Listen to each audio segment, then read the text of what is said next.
Hi, today I'm with Hannah Cole. Hannah Cole is an Asheville-based artist who is currently exhibiting. She's a speaker, a tax professional, and she's empowering thousands of fellow creative people with clear financial information and tax preparation. She's represented in the New York Gallery, Slag Gallery, and in Asheville by the Tracy Morgan Gallery.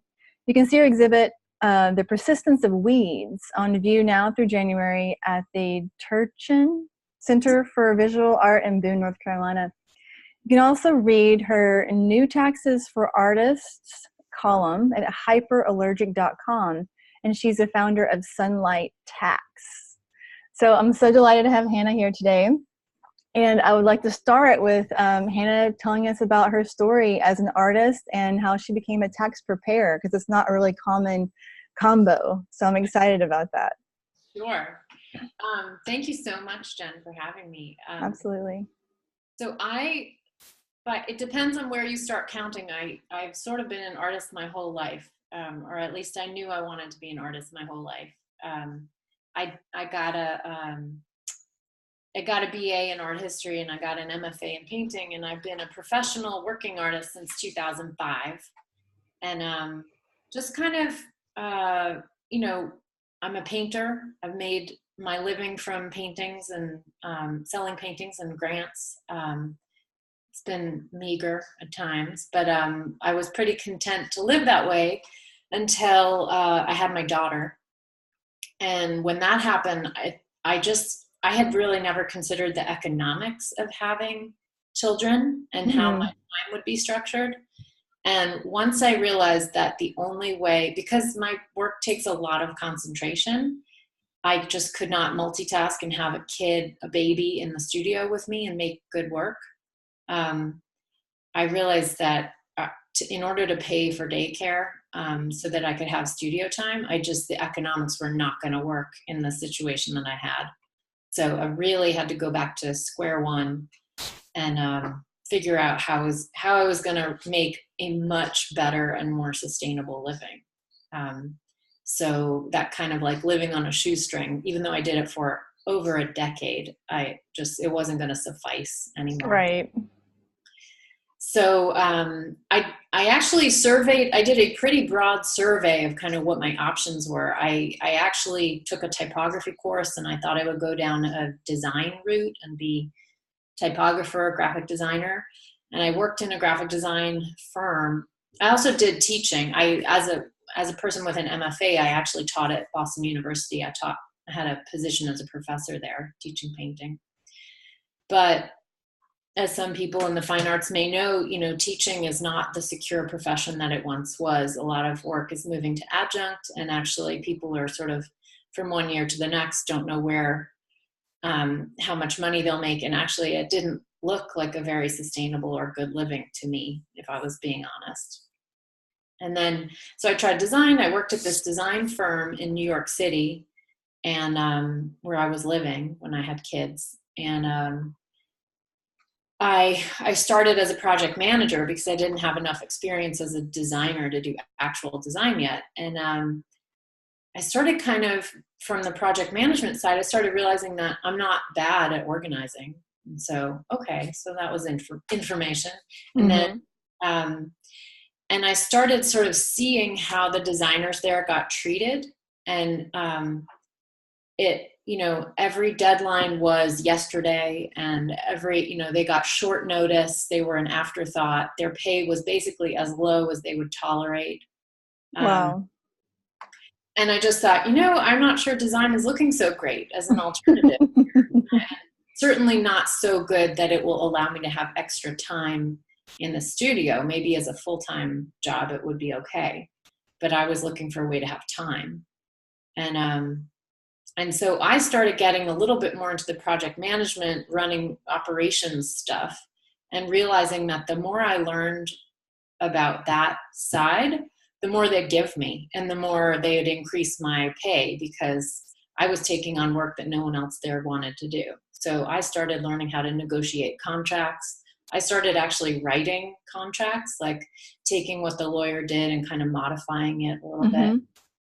And there was so much room to grow in that area because nobody else wanted to do it. And I was like, this is very interesting. And I got a lot of respect, and I was sort of allowed to do what I wanted, and I was paid really well. And I was like, I think there's something to this. So I actually, I could see that in this business that there was a need for good accounting, and we didn't even have a bookkeeper. I mean, the business itself was kind of running close to the bone. And so I went back to school and actually took an accounting course while I had that job. And then I started seeing some writing on the wall at the business, and that it didn't look like the business itself was doing very well. And actually, even in that first semester of my going back to school, taking an accounting course, the design business folded. And so I lost my job. And it folded because of a lack of good accounting. And interestingly, I had sort of anticipated this in a way, and I was already in school for accounting, and I just thought, you know what, this seems like a pretty good path. And I knew that tax work is seasonal, and wondered what it would look like if I set myself up as a tax person and I could work on a seasonal basis, and then for the rest of the year be in my studio making my own work. And that, what would it look like if I drew from the network of artists that I've built for over a decade as clients and referrals. And so that's kind of how I got on that path. Yeah. The interesting thing is that I thought of tax as basically unpleasant work that nobody wants to do, including myself, but I at least get paid well for it. And the thing that sort of surprised me is artists need this information, and creative people. I mean, I work not just with artists, but with people who run creative businesses and who sort of maybe were an artist once, but have kind of sidestepped into fine carpentry or teaching or creative entrepreneurship. People really need this information and lack basic financial skills and lack tax information. And that actually I found when I'm sort of servicing a community that I care really deeply about because I'm a part of personally, I actually feel so much fulfillment in that work that I'm actually really excited about doing people's taxes now. That's great. It's just like talking to people about what's going on in their life and sort of applying some skills that I've developed onto, having a nice conversation where I give people helpful information about how to make their careers more sustainable. So. Great. That's cool.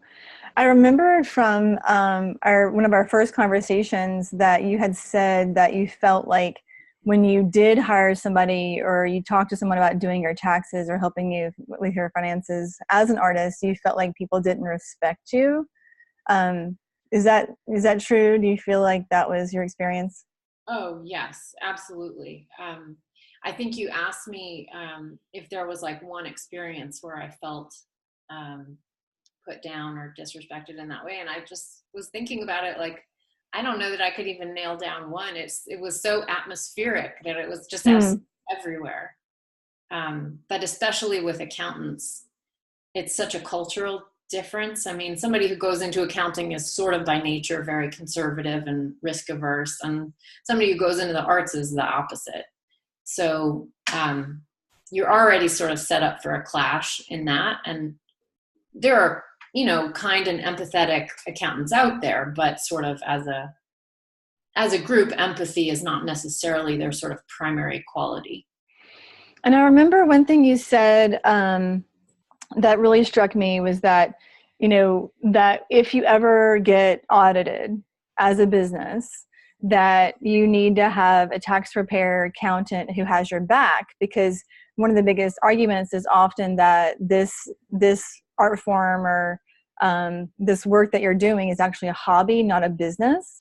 And so for them to take you seriously and see it as a business is one of the most important things. And I think that's something that you bring to people, that you really do see it as a business and want to help them step into that more. Absolutely. Yeah. I mean, the thing that you're referring to there about being a business or a hobby, I mean, that is the reason that artists and creative people get audited, because the IRS comes in deems them not in business with a profit motive and then calls them a hobby. And that if you're deemed a hobby by the IRS, it means you're not allowed to take any business deductions, which is a big blow. Yeah. So yeah, I mean, if you're working with an accountant who sort of doesn't get what you do, doesn't really understand that you are actually operating a business, they cannot properly defend you, of course. Because if they never believed you were a real business, how are they going to make that argument to the IRS? Right. And they can't, and just on like without even getting audited, just on a regular basis, they're not going to be someone who can help you make the most of what you're doing and empower you, because they're not, they don't believe in what you're doing. They think it is a hobby. They don't take it seriously, Absolutely. I mean, it's a hazard in the arts. A lot of us work alone. I mean, I'm a painter, and a painter is a sort of classic example of someone who works alone in a studio every day. I don't have colleagues, who work with me on a daily basis. And, artists, it's a little mysterious what artists do all day. And so unless you have pretty direct experience with artists, you might really not know what's legitimate and what's not, or what an artist's life actually looks like. I mean, before I became an artist, I don't think I had any insight into what an artist's life actually was like. Right.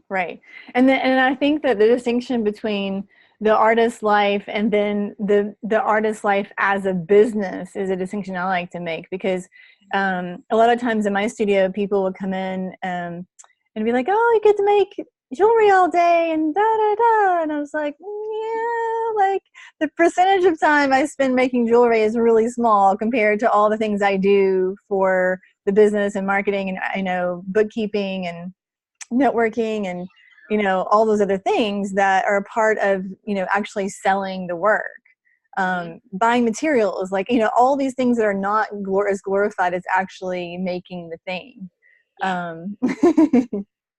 Yeah.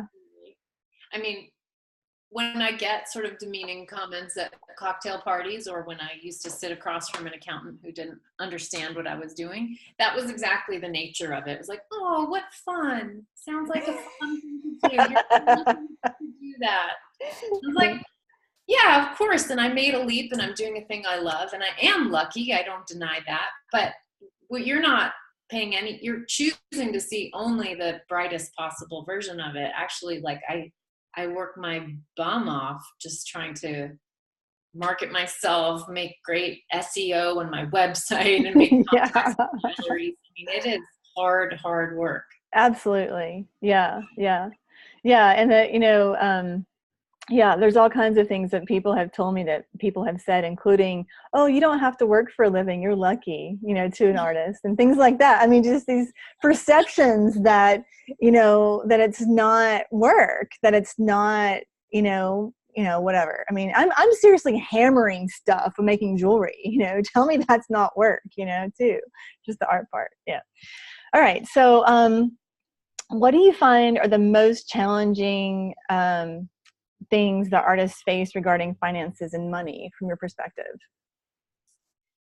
I mean, honestly, I'm often surprised at just the basic lack of information that a lot of artists are operating with. I mean, Okay. Of course, some people really do get it together quickly and learn that stuff, and I commend them. But I'm surprised all the time, in part because of what we're speaking about, because an artist is actually very busy doing all these, wearing a million different hats. We don't just do the studio work that everybody else sees, but we're doing marketing and web maintenance and networking and all these other tasks that a lot of times people don't make time to really learn the business practices that they need, and the bookkeeping practices that they need to stay on top of. And so actually, I find a lot of my time is spent just connecting people with basic financial information. Great. Yeah, that is one of the most needed areas, I think. Great. So that leads me into the next question. I'm sure these are connected somehow, but the most important tips you can give. So I guess more detail around that. So even within bookkeeping or within the tax prep or any write-offs people might forget, anything like that you feel like people are missing that is just like, well, you have to have this. Mm-hmm. Well, I mean, the sort of basic tax rule is that anything, I guess, even to back up further, if you are making any money as a self-employed person, that income goes on a Schedule C, whose alternate name is profit or loss from business activities. So by default, you're treated as a business. So it's important to get in the mindset of not only is it okay for you to have a profit motive, but it's in fact the definition of you being allowed to have a business. You have to have a profit motive. And in fact, if you're audited, this hobby loss thing that we alluded to earlier, if you're audited, what you're going to have to prove is your profit motive. So I coach people to lose the guilt and just go for it. Like, make money and don't feel bad about it. That's what you. So the biggest thing is first understanding that you are a business. No matter what you thought before, you are. And because you're a business, then under the tax law, you're allowed to take any ordinary and necessary, that's IRS language, ordinary and necessary expense in running your business is a deduction for you. So that can be all kinds of things. That can be paying a studio assistant to help you stretch canvases. That can be business meals, like taking out potential gallerists that you might want to work with, or interviewing studio assistants, taking them out to lunch. Those are deductible with certain asterisks, like you can only take 50% of a meal. But anything else that you would incur in running your business is a deduction for you. So it's just really important to kind of keep track of everything that comes in and goes out of your business, because all those expenses are deductible, with some special rules on some of the categories. Right. Is there any one category of deduction that people forget about or don't think about as a business deduction?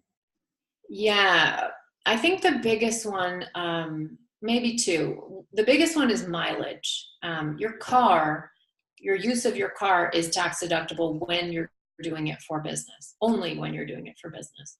But in order for it to be deductible, you have to keep a mileage log.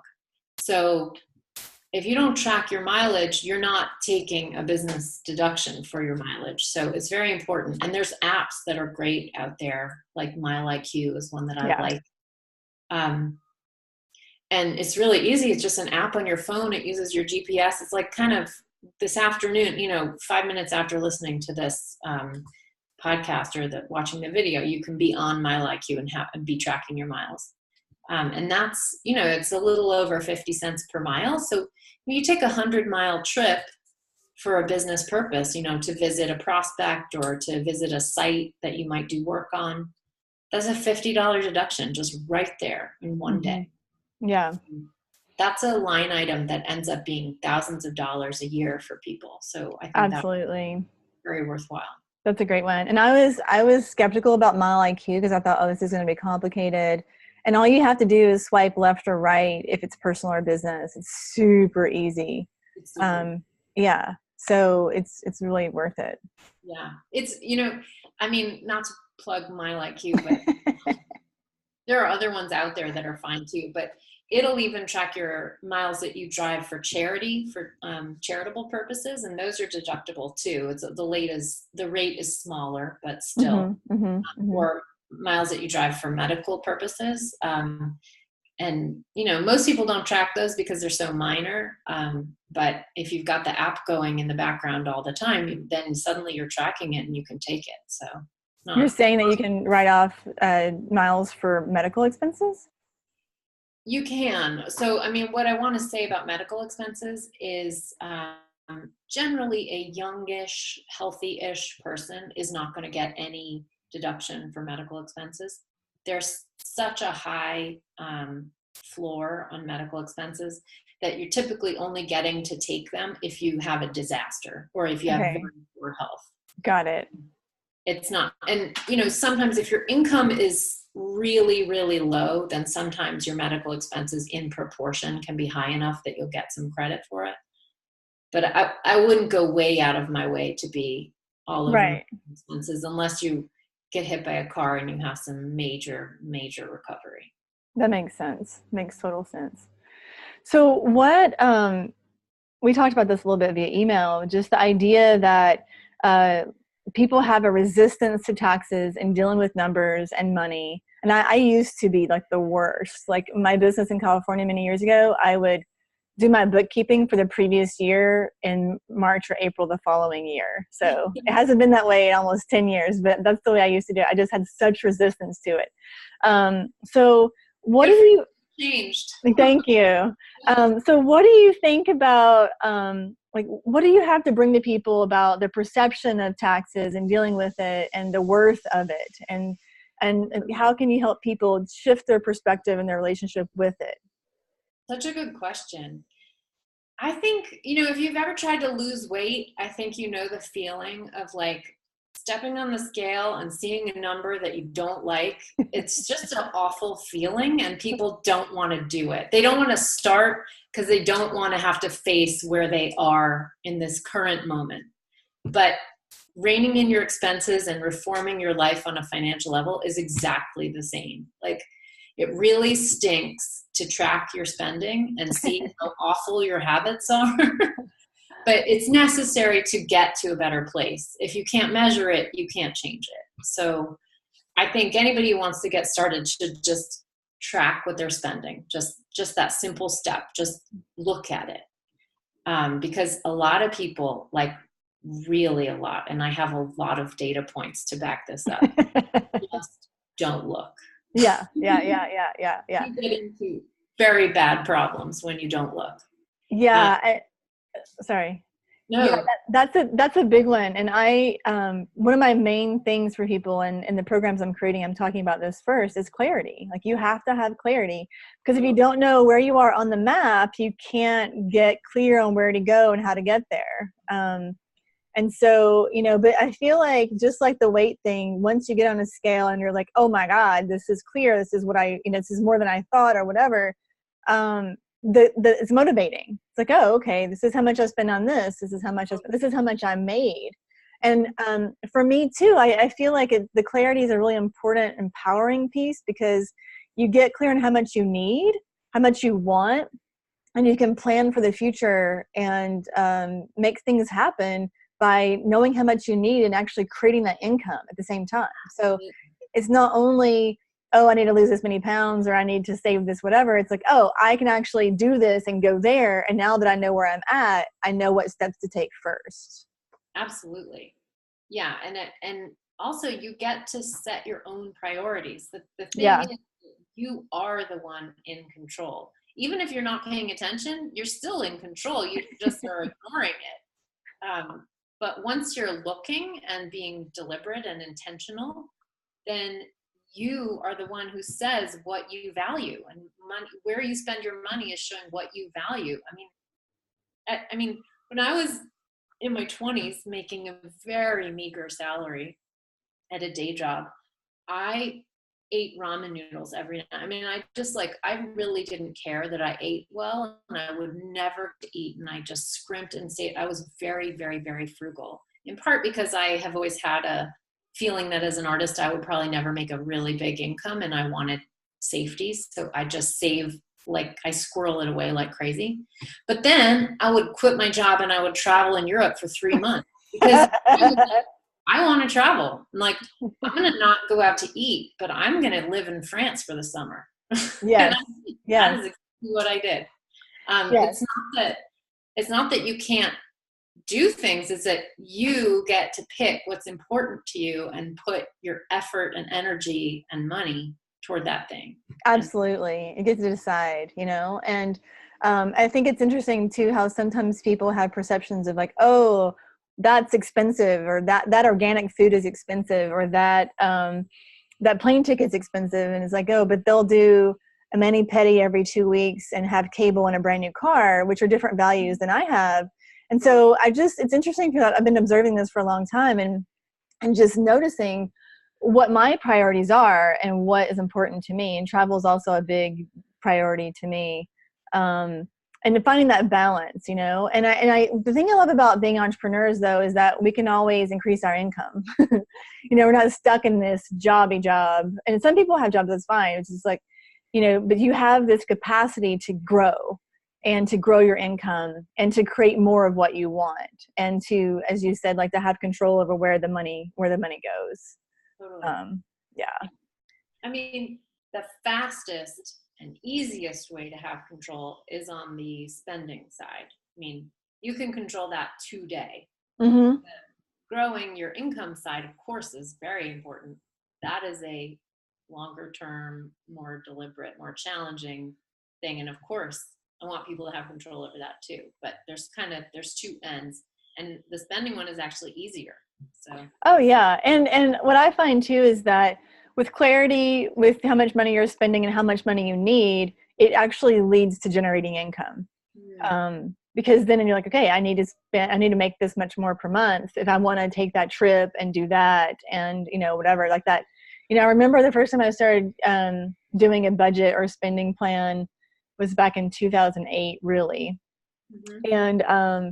And I remember feeling like such contraction of the idea of having to have a budget, but then I found that it actually freed me way more, because I was able to figure out what I wanted to go for and then go toward it and say what those things are. Like, these are important to me. This is what I want to spend. And this is where I want to go, so that I can actually travel and save for this and all these different things, So it was the opposite of what I thought, because it was empowering instead of limiting.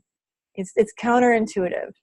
I completely agree. And when you're talking about that idea of perspective shift, I think what I really think of is that people often come to me, taxes feel scary, and people often come to me in a state of fear. And a state of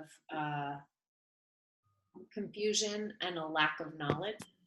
And that what I think what I give is knowledge and information that is helpful and guidance. I think you do this too, Jen.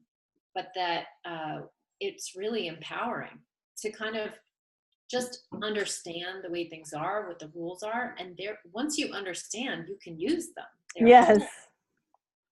So to me, it's the perspective shift is like, once you take a look at the scale, at the budget, at the tax laws, now you have control. Now you think, oh, well, I could combine this trip I want to take, to visit my friend in Miami with the art fairs in Miami. I'll do the trip in December, and now I'm going to go and make it a business trip.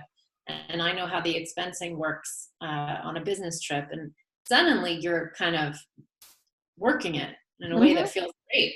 Absolutely. Yeah, it's like you have to learn the rules of the game to really be able to play it. And if you're just on the sideline, you don't know how to play it, you can't get in the game and make a profit. And to generate a profit and to even grow that profit at different levels as your business progresses. And, as you know, I think we talked about this, like this year I became an S Corp. And it's a whole different game, really. But I chose it because the rules are different and to my advantage if I play the game right, and it's pretty exciting in the like geeky numbers kind of way. And so, yeah, so I just love the game, and I never thought I'd be someone to say that, but I do. It's really fun, Yeah. Love your S Corp. Exactly. So what is your biggest personal money lesson? Like, what is the thing that you feel like has changed you the most, or helped you step into your power the most, or just kind of woke you up the most about money? Well, let me see. I think there's maybe two, and I've sort of alluded to them already, but I think because I've been an artist for so long, and because as an artist, you might quibble with this sort of poverty mentality, but I did sort of have this expectation that I would not make a lot of money. And so I have, because of that, knowing that what I care more about controlling my time than about making more money, that I just save like crazy. I'm not a spender. And so I have really practiced for most of my life.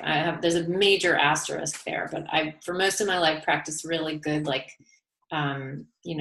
bargain hunter kind of qualities. Interestingly, my sort of second lesson is that I, like most people, have also had the experience of lifestyle inflation, where I kind of, as I move along and hit certain milestones or get big awards or, whatever it is, I've kind of increased my spending because I feel like I deserve it, or because everyone around me is doing it. And not necessarily because internally I really feel like it's a priority to me. And so, for example, just speaking of on a personal level, like stepping on that scale, not that long ago, just like half a year ago, my husband and I started tracking our spending after we after we were just realizing we're having a little more trouble kind of making ends meet than we thought. And we saw in 1 month, that wasn't even a remarkable month, that we had spent $2,000 on eating out. And both of us were like, oh, how are we letting this much money slip through our fingers without, like, it's not even something we care about. Right. Like $2,000, I could do a lot of exciting things, and I would have rather do more exciting things. And so myself, even as the sort of frugal person that I grew up as, my life is sort of inflated, and I'm capable of making outrageous financial mistakes like that one. Mm-hmm. And so I myself am on a bit of a reform path right now, kind of like really pulling in my spending, not to deprive myself, but what I'm really trying to do is be centered and think about what gives me meaning. What do I care about? And I'm trying to spend my money on only what I care about and what brings me joy, and not on stupid, hey, I feel tired, let's get a pizza. Just like, when you're tired, you can pop some spaghetti in a pot of water just as easily and far more cheaply. So, So that distinction, but that's a values thing too. Like just the clarity there for you of how much money you spent on eating out unconsciously. Totally. And you have, how many kids do you have? I have 2 kids. So it was 4 people. Okay. Got it. Yeah. So that idea of, getting clarity about that, and then what it gave you, because that's $2,400 a year, Yes. Yeah. I mean, that's like almost. No. It's $2,000 a month. $24,000. Yeah, 24,000. Sorry. Yeah. That's a lot of money. That's a lot of travel, even. Something stupid. I mean, just because we felt tired at the end. Yeah. So that's a great distinction. So there's a conscious choice happening there, and a values choice, and then you can allocate that money to something else that you want to, like you said, gives you more joy and is more aligned with your values instead of unconsciously. Yeah, that's great. It's a great example. I wish it wasn't a personal one. Well, and I think like when you said that, you started talking and you said that about the poverty mentality, and I feel like there's an interesting balance between the definition of prosperity for everyone. Like what is your prosperity? And and where's that balance of not depriving yourself and actually living within your values and creating that, because that's really what it's about. It's really being able to appreciate what you have and to feel freedom really in what you're doing. Yeah, absolutely. Yeah, that's great. I'm just practicing a lot more mindfulness around money in the last couple of months because of this big old thing I just told you about. It's really been changing my mind on things. Like, so much of the way that I spend money is more based on habit than on actual priorities. And really trying to change that right now. So I've been on a project where I'm trying to just like cook the stuff, like the weird grains and surplus stuff that are in our cabinets right now, instead of just going to the grocery store. So we're eating a lot of quinoa this month. Quinoa, amaranth, millet. I totally get that. That's funny. Well, and see, part of that can be too, like sometimes when I ask myself, okay, am I being scarcity conscious? And I'm like, I'm actually just being environmentally friendly or practical because I'm Oh, eating the stuff in my cabinet, you know? And so, because I watch myself really closely with that kind of stuff because I'm a money coach. So, and I'm like, wait, is that scarcity? It's like, no, I'm choosing my value of environmental consciousness right now, or whatever, you know? And that's abundant to me to have that freedom to choose that in whatever form it shows up as. absolutely. And Yeah. I keep actually having this very happy realization as I'm trying to spend quite a bit less money, that what makes me happy is not what I think of as making me happy. I mean, a lot of times I have this thought like, oh, I'm, in the middle of the afternoon, I'm a little bored, dissatisfied. I need something. What is it? And my go-to is like, I'm going to walk to the cafe. I'm going to buy a fancy coffee or a cookie. And I do that. And I'm either over caffeinated or I feel like I've just busted my diet. And does not actually make me feel better. I actually feel kind of like, ooh, I did the wrong thing. And I spent money.